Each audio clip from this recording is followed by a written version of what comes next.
Tsy maintsy amafisina ny ady atao amin'ny valala amin'izao fotoana izao mba tsy ho vesatra ara-toe-karena ho amin'ny firenena indray. Vola mitetina 4.9 tapitrisa dolara no ilaina mandritra ny hetsika izay ho atao ny taona 2020 sy 2022 ny alarany avy. Olona 4.5 tapitrisa mahery no avoakasiky ny Andiambalala izay hitany amin'ny faritra Atsimon'ny Nosy raha toa ka tsy amafisina ny ady amin'izany. Amin'ny hetsika taona 2020 sy 2022 sy 2022, vola mahatratra hatrany amin'ny 4.9 tapitrisa dolara no ampiasaina ahafahana mandraraka fanafody amin'ny velaran-tany 4 hektara. Aharitra 500 ora ny sidina atao amin'ny fandrarahana fanafody iadina amin'ny Andiambalala. Ny volana Oktobra no tokony hanomboka ny asa fandrarahana fanafody izay mila fitaovana maro sy fanarahana ny mety ho toetry ny andro.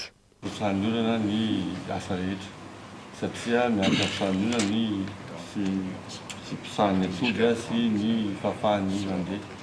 Izany tsy maintsy miombana alohan'izay. Fatatsika fa ny vanim-potoanan'ny orana dia eo amin'ny novambra marso. Izany matosika ny teny hoe oktobra dia efa eo dia miasika ny sin'ny orana. Ary fantatsika koa fa zava-dehibe ny sin'ny fifaovan'ny toetrandro. Indraindray tonga aloha ny orana, indray tara. Dia izay daholo ny ilantsika mpiara-miasa amin'ny fahafantarana hoe ina daholo ny scénario na ny fomba ren'ny zavatra mety hitany.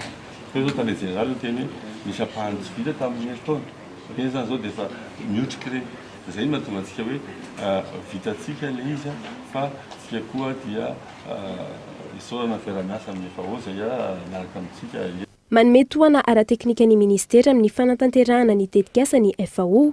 Manohana amin'ny lafiny arabola ihany koa ary efa nanolotra 4 dolara ny FAO hafahana manomboka ny asa raha toa ka tsy mbola mivaly ny fangatahana famatsim-bola any amin'ny banky iraisam-pirenena. Ary amin'ny FAO misy ny régional miaraka amin'ny tsika azadiny fa membre ao anatin'ny FAO. Mpikambana anatin'ny FAO. Mampikambana ny Madagasikara anatin'ny FAO zay tsika mandrosaka lasakembo anatin'ny fikambanana. Ohatran'ny fikambanana rehetra dia miara-miasa izy. Tsy voatery miasa koa fa tonga dia miara-miasa izy ao anatin'izay. Dia amina expertise ny arahana amintsika dia eto zao dia manamafy ny voalazan'ny DG ny fahatongavan'ny expert ny nandefany amin'ny terrain hoe aiza ho aiza ilay izy mba tsy hiverena ty tsy publique ilay izy. Ozy ny vazaha hoe les mêmes causes donnent les mêmes effets. Ka raha fantatsika hoe reto zavatra misy teo aloha dia tokony fatapaka zao ny zavatra tany dia scénario ny arahany tatintsika. Izany hoe mety ina zavatra mety hitanga raha tsy manao iny. Tsy fanafonana tanteraka ny valala no tantsona raha ny fanazavana fa ny famehezana izany amin'ny faritra tokony isy azy. Tamin'ny taona lasa mbola misy ireo faritra izay tsy mbola vita ny fandrarahana fanafody ka ho tohizana amin'ity taona ity.